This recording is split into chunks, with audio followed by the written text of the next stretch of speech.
Hey guys, once again welcome back to Indian Tech Wala. In this video I will show you how we can remove any image background in Canva. Like with the help of we can remove background for any image with the help of Canva. I will show you how we can do this. So open the Canva, canva.com, go to photo editor. Under photo editor choose any photo which you want to remove the background. Here I will choose Indian Tech Wala. Once you choose the photo, click on BG remover. With the help of this tool, you can remove the background. Background has been removed.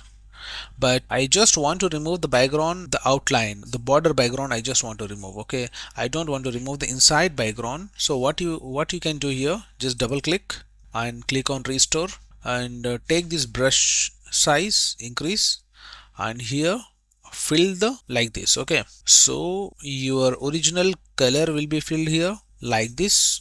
So in this way you can edit your logo. Very easy option to do this, but basically it required the paid license feature. It's a paid license feature. You can't use this feature in free Canva tool. So I have taken already paid subscription. That's why I'm able to use this feature. That's it. Thank you so much for watching this video.